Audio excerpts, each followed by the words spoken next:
Hello and welcome. Welcome back to Booking Through Life. I'm Mary, and today we're going to talk about my September wrap-up. Before we get started, I wanted to say thank you to everyone who subscribed to me. My goal was to have 10 subscribers, and I hit 17. Yay! Thank you, everyone. And I really wanted to say thank you to my friend Monica for watching both of my videos and commenting. And we've had some good conversation on and off social media regarding books. And thank you to, sorry, I can't remember names, Kathleen. Kathleen, I just really enjoyed chit-chatting with you and the back and forth conversation that we had. And Terry, thank you also for commenting on my second video. And I just really appreciate it. And I hope that we can get to know each other more. And it's a two-way conversation and not just a monologue from me. Anyway, let's chat September wrap-up. What did I read in September? So I will be anxious to hear what you read in September too. So make sure to like if you like the video, subscribe if you haven't subscribed yet, and comment, because again, that's the best way to interact with a booktuber is by commenting in the comment section. So that is one of the words I am going to try to replace. Thus, we will move forward.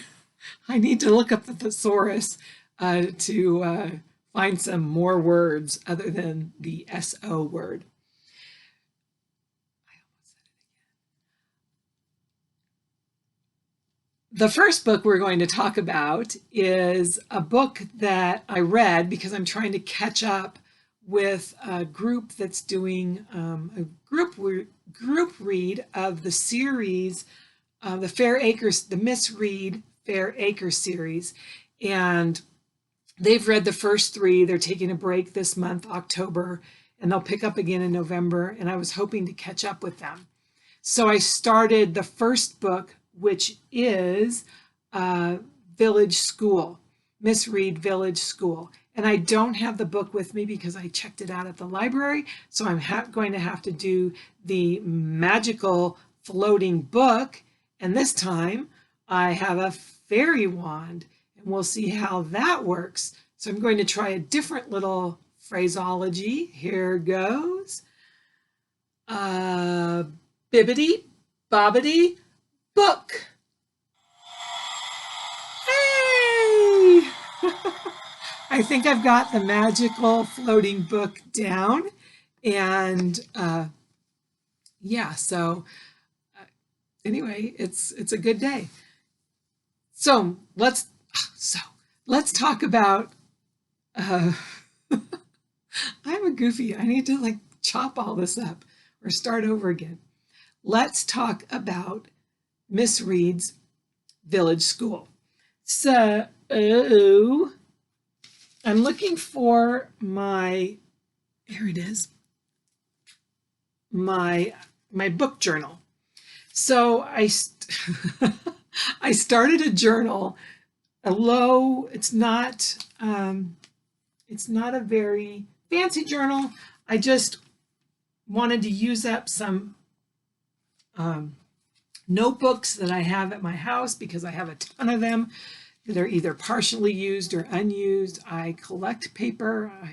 I'm on a paper restriction right now, a paper buying restriction until I use up some paper. So in 2021, before I even knew about BookTube or that there was something called a TBR, I made an unread book challenge journal.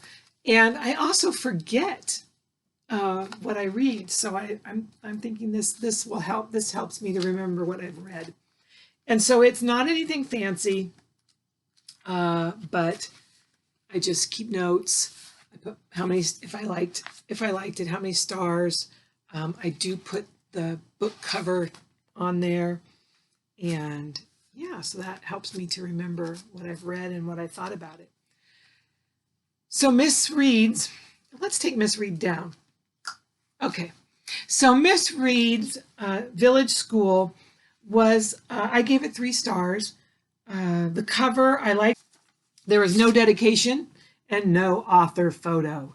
But the book itself was a very cozy, very slow moving story about Miss Reed is a school teacher in a small English village in the 1950s. The story feels much older because their rural England in the 50s didn't have a lot of modern conveniences. So it feels more like the 1800s. But Miss Reed is a teacher in Fairacre, which is a small village, and there were a lot of different characters that you get introduced in this first book. And I think over time you start to know the characters a little bit better, but she really just kind of bombarded you with characters. The book is very episodic. It reads almost like it would make a perfect, each chapter would be a perfect episode of a series. And it's in the first person by Miss Reed, but it also goes into third person because sometimes you leave Miss Reed and you kind of look in at some of the houses of the families whose children go to her school, and you kind of get a peek into what's going on there. So that was kind of cool.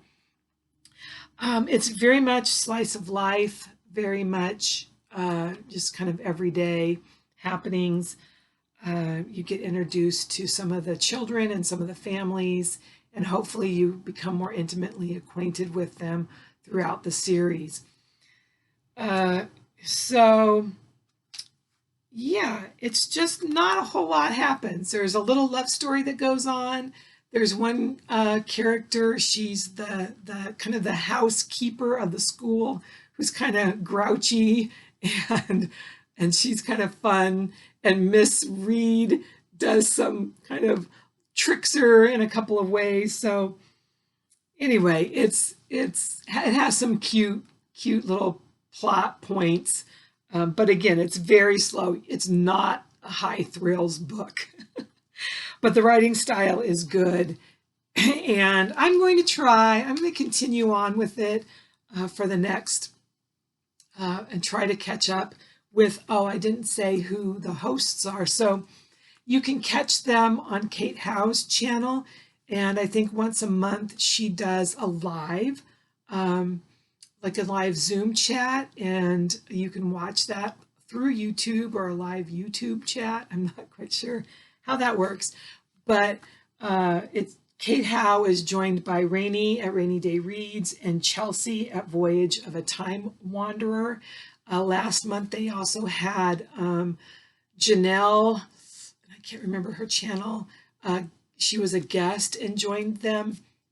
I will link the 3 hosts in my description box, so you can click on them and find that video if you're interested, or you can follow them if you want to read along and participate in their live chat. So I want to participate, but I want to participate after I've read the book. So I don't want to just listen to them talk about a book that I want to read and give me all the spoilers. So that was one book that I finished in September. In September, if you watched my my TBR, my October TBR, my part 2 TBR video, I said that I was participating in the Montgomery challenge. And that's a challenge that Elizabeth from Lizzie Faye Loves Books and Mitzi from Mitzi Reads and Writes, they host. And it was all of September, and it continues through October and ends at the end of November. So you can still participate and you can still join. And it's a challenge where they want you to read more L.M. Montgomery books than just simply her Anne of Green Gables series. And she has quite a collection. So Mitzi made up this beautiful bingo board, and you can, if you go on there where they introduce the challenge, there's a link for the bingo board.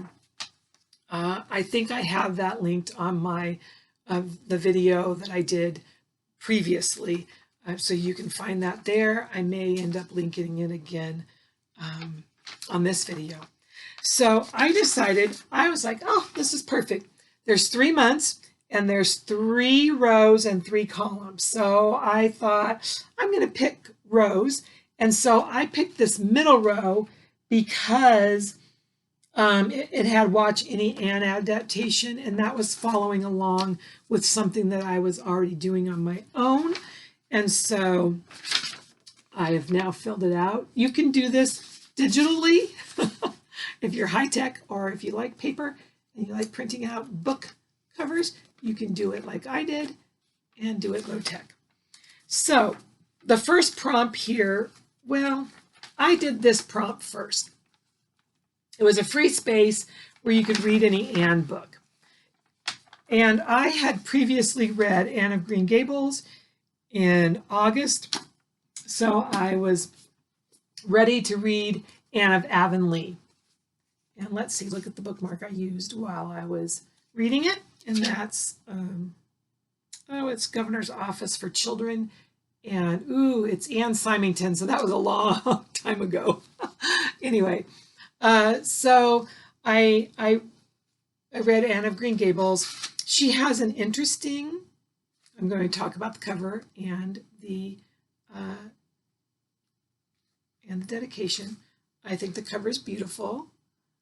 This whole edition has the covers by this this illustrator, this painter, and I'm not sure who it is.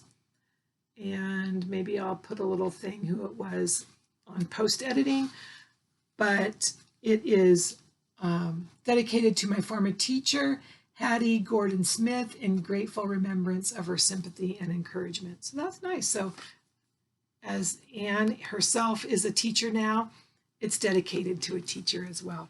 So in Anne of Avonlea, we find Anne back in Avonlea. She is a teacher now. She's only like 16 or 17, so she's still very young, and she's teaching this at the school where she herself was a student when she first came to Green Gables. Gilbert has kindly let her have that, and he's going to a different town. It was my month to read slow books about little towns. So this here was about a little town, a little village, about a school teacher. And again, it's just a little slice of life. Not a whole lot happens. Anne gets a new neighbor. There's a little bit of some things happen there. Anne, Diana, Gilbert, and some other of her classmates start an Improve Avonlea club, and they try to get the town of Avonlea to kind of upgrade itself with adding more trees and painting, and so there's some interesting things going on there. Marilla has she ends up adopting twins, and that ends up being some fun little interesting stories. And I thought the book really picked up towards the last third. Some things happen. There's a little love story that happens during that time. One thing I will say about this, do not take any parenting tips from these books, from L.M. Montgomery books, because there's some awful parenting in here. Marilla and Anne both use guilt with the twins, with especially the little boy twin. I can't remember what his name was, but they use some, oh, why don't you act like this little boy, and then I would love you more. Anyway, so don't take parenting tips from L.M. Montgomery. But anyway, it was an okay book. I think I gave it 3 stars. Where is it at here? I'm not on the page. Anyway, I can't find it. But I think I gave it 3 stars. It was okay. I liked Green Gables better. All right, let's move on. So then I read Emily of New Moon. And this is a trilogy, and Emily of New Moon is the first one. I liked Anne of Avonlea better, although about halfway through, I started to like this more than I did the first half. Again, don't take parenting tips from these books. Most of the adults in here are awful. I thought that maybe this was written before Anne of Avonlea, and this was kind of a practice book. And then she wrote Anne of Green Gables later and refined it into a much better novel. But this was written after. Emily is very similar to Anne. She's got the same similar personality. She's a daydreamer. She wants to be a writer. She comes up with stories. She's an orphan. Emily isn't an orphan at the beginning, but she does become an orphan fairly quickly. She goes and stays with her deceased mom's relatives, whom she didn't know at all, because they disowned the mom when she married Emily's father, and now her father is passed, and she has to go and stay with one of her aunts. Actually, it's two of her aunts and an uncle who all live together. And the Aunt Elizabeth is very stern, like Marilla, but she's like step up, like 10 notches higher, and she's just mean for a lot of the times. And some of her disciplinarian actions are like, oh my gosh, that's almost child abuse. And then there's one weird thing where a cousin who's like 35 and Emily's like 12 or 13, they spend a lot of time together, and he makes comments like, when you get older, I think I'm going to marry you. And I'm like, creepy. But the friendship between Emily and Ilse is really sweet. And then there's they have a boy who comes and works as in the movies, they call him the chore boy. And his friendship with Emily is I really liked him as a character. And then there's kind of a Gilbert character too, and I think his name is Jimmy. Oh, I was not going to forget names.